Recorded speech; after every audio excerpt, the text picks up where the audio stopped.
عیسیٰ علیہ السلام حدیث میں آتا ہے قرب قیامت میں خنزیر کی نسل کو ختم کر دیں گے، تو عین ممکن ہے اس وقت کوئی اور دل ایجاد ہو چکا ہو. ہم تو ابھی سائنسدانوں سے کہہ رہے ہیں کہ اگر خنزیر کے علاوہ کچھ اور ہو جائے تو آپ کی ایکسکیوز می سر پلیز. اگر کوئی ڈاکٹر میرے کتے کا دل لگا رہا ہو تو میں کہوں گا سر اگر گائے کا ہو جائے تو مجھے زیادہ خوشی ہوگی. پہلے تو میں چاہوں گا آپ کا اپنا دل ہو جائے. نبی صلی اللہ علیہ وسلم سے 2 صحیح حدیثیں ثابت ہیں جن میں آپ نے بیماری میں صحابی کو حرام سے علاج کی اجازت دی ہے. ایک بخاری مسلم کی حدیث ہے، عرانیین قبیلہ وہ لوگ مدینہ میں آئے، ان اجتووا کے الفاظ ہیں، ان کے پیٹ پھول گئے تھے بیماری کی وجہ سے. آپ صلی اللہ علیہ وسلم نے ان کو حکم دیا اشربوا من انبالھا و ابوالھا، بخاری کی حدیث.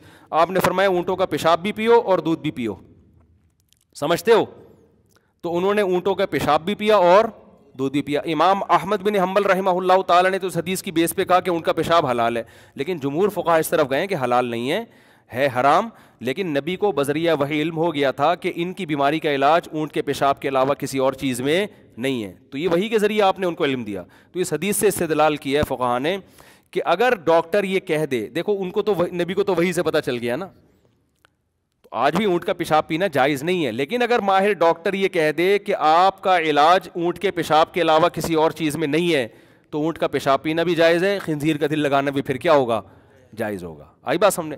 دوسری حدیث ہمیں اس سے بھی زیادہ واضح ملتی ہے، حضرت عرفجہ رضی اللہ تعالیٰ عنہ کی. میدان جنگ میں ان کی ناک شہید ہو گئی، کٹ گئی ناک، تو انہوں نے چاندی کی ناک لگائی.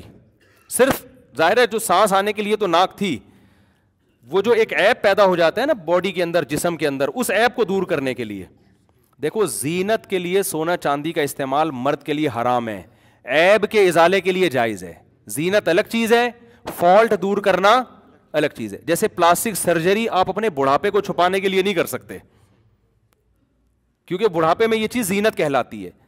یا آپ چاہتے ہو کہ میری اسکن وائٹ ہو جائے، میں بلیک کلر کا ہوں، تو یہ زینت نہیں کہلائے گا، یہ اللہ کی تخلیق کو بدلنا کہلائے گا. لیکن اگر ایکسیڈنٹ کی وجہ سے آپ آڑے ترچھے ہو گئے، اللہ نہ کرے، اس آڑے ترچھے کو پرانی حیت پہ لانے کے لیے پلاسٹک سرجری جائز ہے. جیسے کوئی جل گیا، کسی کا منہ جل گیا، ہاتھ جل گیا، تو پلاسٹک سرجری کے ذریعے اپنی پرانی کیفیت پہ لایا جا سکتا ہے. تو صحابی کے ناک میدان جنگ میں شہید ہوئی.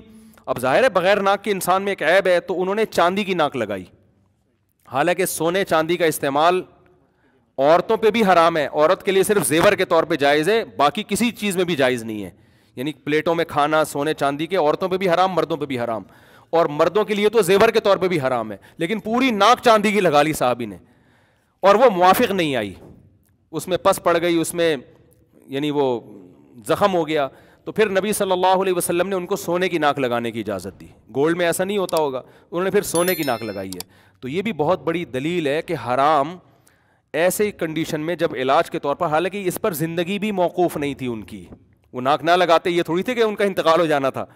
لیکن یہ کہ ایک بہت بڑا عیب ہوتا ہے نا انسان کے چہرے پہ ناک نہ ہو، یہ ایک بہت بڑا عیب ہے. اس عیب کو دور کرنے کے لیے بھی، حالانکہ سونے اور چاندی کے استعمال پر اتنی شدید وعیدیں، فجر کے بعد ہم احادیث پڑھتے ہیں، اتنی شدید وعیدیں ہیں کہ سونے اور چاندی کے استعمال پر کہ وہ اس کا شریعت میں استعمال حرام ہے، لیکن اس کے باوجود آپ نے اجازت دی.